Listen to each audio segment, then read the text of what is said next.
రేపే కోటి సోమవారం నవంబర్ 19వ తేదీ 2023 సంవత్సరం ఆదివారం రోజు కోటి సోమవారం. కార్తీక మాసంలో పౌర్ణమికి ముందు శ్రవణ నక్షత్రం ఉన్న రోజునే కోటి సోమవారము అని పిలుస్తారు. కోటి సోమవారం అనేది సోమవారం రోజే రావాలి అనే నియమం ఏదీ లేదు. కార్తీక మాసంలో పౌర్ణమికి ముందు శ్రవణ నక్షత్రం ఏ రోజు వస్తే ఆ రోజును కోటి సోమవారంగా పరిగణిస్తారు. మరి ఎంతో విశేషమైన పవిత్రమైన ఈ కోటి సోమవారం రోజు ఈ చెట్టును తాకితే చాలు శివానుగ్రహం మీకు లభిస్తుంది. ఎందుకు అంటే సాక్షాత్తు ఈశ్వరుడు ఐశ్వర్య ప్రదాత. ఈ కోటి సోమవారం రోజు చేసే దానం, పూజ, తపం, హోమం ఏదైనా సరే కోటి రెట్ల పుణ్య ఫలితాన్ని కలిగిస్తాయి. మరి ఇంతటి విశేషమైన రోజు ఏ చెట్టును తాకాలో ఇప్పుడు ఈ వీడియోలో తెలుసుకుందాం. హిందువులు ప్రతి జీవిలోనూ దైవాన్ని చూస్తారు. అందువల్లే ఆవులు వంటివి పూజనీయ జంతువులు అయ్యాయి. అలాగే కొన్ని పర్వతాలు పుణ్యస్థలాలు అయ్యాయి. కొన్ని నదులు పుణ్య నదులు అయ్యాయి. వాటికి ఆ పవిత్రత ఎలా వచ్చిందో వివరించే కథలు అనేకమున్నాయి. అలాగే హిందువులు చెట్లలో కూడా దేవుణ్ణి చూస్తారు. కొన్ని చెట్లను దేవతా వృక్షాలు అన్నారు. నిజానికి చెట్లు భూమి మీద సౌరశక్తిని గ్రహించుకునే క్షేత్రాల్లో ముఖ్యమైనవి. అవి మనకు కాయలు, పళ్ళు, పువ్వులు, ఔషధాలు ఇవ్వడంతో పాటు వంట చెరుకు వంటివి ఇచ్చి మానవాళి మనుగడకు ఎంతగానో తోడ్పడుతున్నాయి. అయితే చెట్లకు కూడా మనుషులు మాదిరిగా ఆనందం, బాధ వంటివి ఉంటాయని మనువు పేర్కొన్నారు. ఈ విషయం ఆధునిక విజ్ఞాన శాస్త్రరీత్యా కూడా నిరూపితమైనది. భారతీయ ఋషులు సైతం కొన్ని వృక్షాలను పవిత్రమైనగా పేర్కొన్నారు. కొన్ని చెట్లను మందుగా తీసుకుంటే రోగాలు తొలగిపోతాయి. కొన్ని చెట్లను తాకితే చాలు ఒంట్లోని రోగాలు, దోషాలు తొలగిపోతాయి. ప్రత్యేకించి ఈ కోటి సోమవారం రోజు ఈ చెట్టును తాకితే చాలు శివకేశవుల అనుగ్రహంతో పాటు లక్ష్మీదేవి కటాక్షం మీకు కలుగుతుంది. మరి ఆ చెట్టు ఏంటో ఇప్పుడు తెలుసుకుందాం. కోటి సోమవారం శ్రవణ నక్షత్రంతో కలిసి వచ్చింది. సప్తమి తిథి. ఇక శ్రవణ నక్షత్రం ఎప్పుడు మొదలైంది అంటే 18వ తేదీ నవంబర్ శనివారం రాత్రి 1:23 మొదలై నవంబర్ 19వ తేదీ ఆదివారం రాత్రి 11:52 ముగుస్తుంది. సూర్యోదయ సమయంలో ఏ నక్షత్రం ఉంటే, ఏ తిథి ఉంటే అది రోజంతా పరిగణించబడుతుంది కనుక 19వ తేదీ ఆదివారం సూర్యోదయ సమయంలో శ్రవణ నక్షత్రం ఉంది. కాబట్టి 19వ తేదీ ఆదివారమే కోటి సోమవారం. ఇక పూజా సమయాలు వచ్చేసి ఉదయం స్వామిని పూజించేవారు ఉదయం 6 నుంచి 11 గంటల్లోపు స్వామిని పూజిస్తే విశేష పుణ్య ఫలితాలు కలుగుతాయి. ఇక సాయంత్రం ప్రదోష సమయంలో పూజను ఆచరించేవారు సాయంత్రం 4:37 తర్వాత ఏ సమయంలో అయినా పూజను చేసుకోవచ్చు. ప్రదోష సమయంలో చేసే శివపూజ విశేష ఫలితాలను ఇస్తుంది. ఈరోజు మనం ఏం చేసినా సరే జపం, తపం, పూజ, అర్చన, దానం, ఉపవాసం, జాగరణ ప్రతి ఒక్కటి కూడా కోటి సోమవారాల ఫలితాన్ని ఇస్తుంది.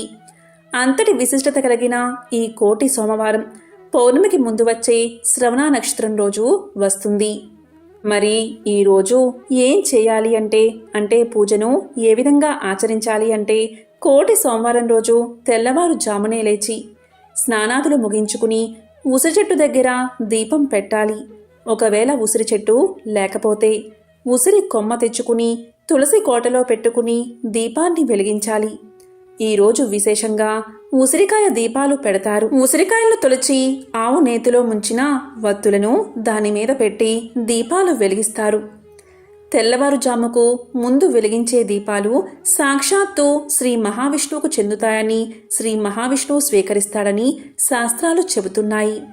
ఈ విధంగా తులసి చెట్టు దగ్గర ఉసిరి కొమ్మను ఉంచి ఉసిరి దీపాలు కానీ, లేదా ఆవు నెయ్యి దీపాలు కానీ, లేదా నువ్వుల నూనె దీపాలు కానీ వెలిగించడం వల్ల సాక్షాత్తు వెంకటేశ్వర స్వామి అలాగే శ్రీ మహావిష్ణువు ఆ దీపాలను స్వీకరిస్తారని చెప్తారు. అలాగే ఈరోజు తప్పనిసరిగా దేవాలయానికి వెళ్ళి ఈశ్వర అభిషేకాలు చేయించుకోవాలి. అదేవిధంగా ఈశ్వర పూజ, దీపారాధన చేసుకోవాలి. అది మొత్తము కూడా ఈశ్వరుడికి చెందుతుంది. ఈ కోటి సోమవారం రోజు విశేషంగా సాయంత్రం పూజ చేస్తారు. మహావిష్ణువుకు వెంకటేశ్వర స్వామికి సాయంత్రం పూజ చేస్తారు. సాయంత్రం మహావిష్ణువును తులసి దళాలతో పూజిస్తారు.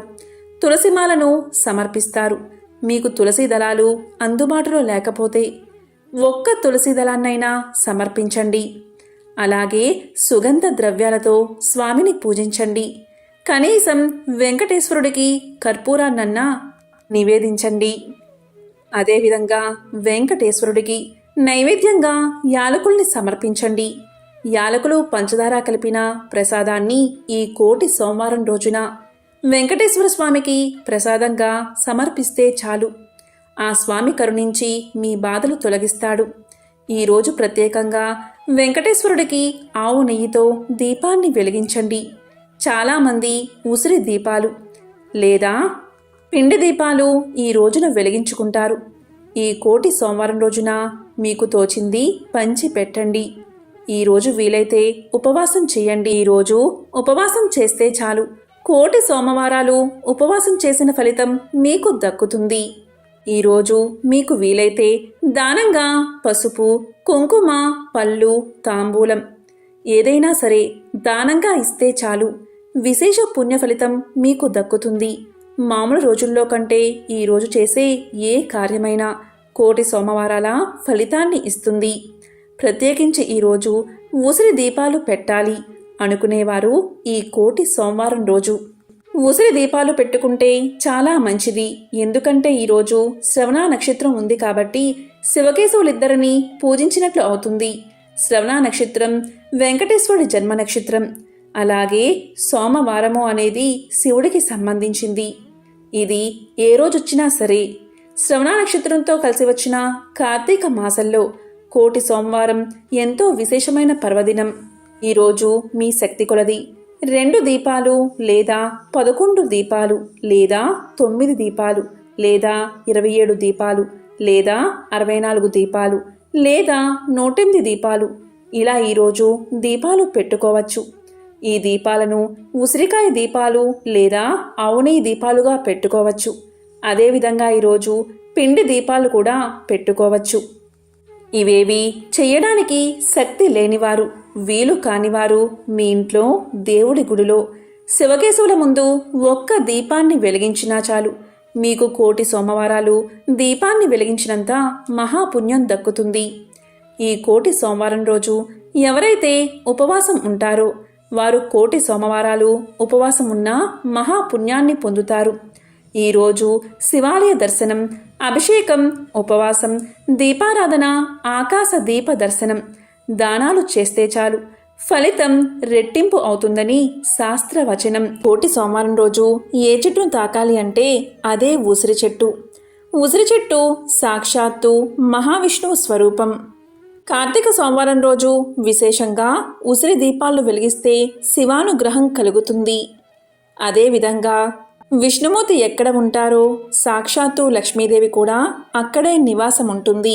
కాబట్టి శివకేశవుల అలాగే లక్ష్మీదేవి యొక్క అనుగ్రహాన్ని పొందాలి అంటే కోటి సోమవారం రోజు ఉసిరి చెట్టును తాకితే చాలు. మీరు ఏం చేయాలి అంటే ఉసిరి చెట్టు దగ్గరకు వెళ్ళి ముందు ఉసిరి చెట్టుకు కొన్ని నీళ్లు పోసి చెట్టుకు నమస్కారం చేసుకోండి. తరువాత ఆ చెట్టు కింద ఉసిరి దీపాన్ని వెలిగించండి. తరువాత ఒక 11 సార్లు ఆ ఉసిరి చెట్టును తాకి కొంతసేపు అక్కడే కూర్చోండి. ఇదంతా చేయలేని వారు కనీసం ఆ చెట్టును తాకినా చాలు, మీకు శివకేశవుల అనుగ్రహం, లక్ష్మీ కటాక్షం కలుగుతాయి, ఐశ్వర్య ప్రాప్తి కలుగుతుంది. ఎందుకంటే కార్తీక మాసంలో ఉసిరి చెట్టు అమృతతుల్యమై ఉంటుంది. ఉసిరి చెట్టు నుండి వచ్చే గాలిని పీలిస్తే రోగాలు దరిచేరవు, నెగటివ్ ఎనర్జీ తొలగిపోతుంది, ఒంట్లోని దరిద్రాలు, దోషాలు తొలగిపోతాయి. అంతేకాదు శరీరానికి నూతన ఉత్తేజం వస్తుంది. ఉసిరి చెట్టు మహావిష్ణువు స్వరూపం, లక్ష్మీదేవికి ఎంతో ప్రీతికరమైనది. కార్తీక మాసంలో విశేషంగా వన భోజనాలను ఉసిరి చెట్టు వనంలో లేదా ఉసిరి చెట్టు ఉన్న దగ్గర చేసుకుంటారు. కార్తీక మాసంలో ఉసిరి చెట్టును మహావిష్ణువు రూపంగా భావించి ఎక్కువగా ఆరాధిస్తారు. ఈ మాసంలో ఉసిరికాయల మీద ఒత్తులు పెట్టి వెలిగించే సాంప్రదాయం కూడా ఉంది. ఉసిరి చెట్టులో ఎన్నో ఔషధ గుణాలు ఉంటాయి. ఆయుర్వేదంలో వాడే ప్రసిద్ధ ఔషధమైన త్రిఫల చూర్ణంలో ఉసిరి పొడి కూడా ఒక భాగం. దాత్రి చెట్టు అంటే ఉసిరి చెట్టు. ఉసిరి చెట్టు కింద సమారాధన చేసి బంధుమిత్ర హితులతో ఎవరు వనభోజనం చేస్తారో ఆ సమయంలో ఎవరు పురాణం వింటారో వారు నీచ జన్మలు పొందక మహావిష్ణువు యొక్క దీవెనలను సంపూర్ణంగా పొందుతారు. కార్తీక మాసంలో ఉసిరి చెట్టును పూజిస్తే సమస్త విష్ణు క్షేత్రాలయందు విష్ణు పూజ చేసిన ఫలితం మీకు దక్కుతుంది. ఉసిరి చెట్టు అంటే విష్ణువుకే కాదు శివుడికి కూడా చాలా ప్రీతికరం. పూర్వం ఒకసారి మహాలక్ష్మీదేవి భూమిపైకి వచ్చిందట. ఆ సమయంలో శివకేశవులిద్దరినీ పూజించాలి అనుకుందట. ఇద్దరిని ఒకే సమయంలో పూజించాలి అనుకుంది అమ్మవారు. అప్పుడు ఆమె ఉసిరి చెట్టును ఎంచుకుని ఉసిరి చెట్టును పూజించి శివకేశవుల అనుగ్రహాన్ని పొందిందని పురాణాలు చెబుతున్నాయి. శివకేశవులు ఉసిరి చెట్టులో నివసిస్తారని ఈ కథ ద్వారా తెలుస్తుంది. అంతేకాదు ఉసిరి చెట్టు దిగువ భాగంలో బ్రహ్మ నివాసముంటాడు. కార్తీక మాసంలో ఉసిరి చెట్టు కింద పురాణ కాలక్షేపం చేస్తే జన్మల పాపాలు తొలగిపోతాయని కార్తీక పురాణం తెలియజేస్తుంది. సూతుడు సౌనకాది మహాములతో కలిసి నైమిసారణ్యంలో కార్తీక పౌర్ణమి నాడు ఉసిరి చెట్టు కింద వనభోజనాలు చేసినట్లుగా కార్తీక పురాణంలో వివరించబడి ఉంది. ఉసిరి చెట్టు అనేక ఔషధ గుణాలను కలిగిన వృక్షం. దామోదరుడికి అంటే శ్రీహరికి అత్యంత ప్రీతిపాత్రమైన వృక్షం. అందుకే వనభోజనాలను ఉసిరి చెట్టు నీడలో చేయడం అనాదిగా వస్తున్న ఆచారం.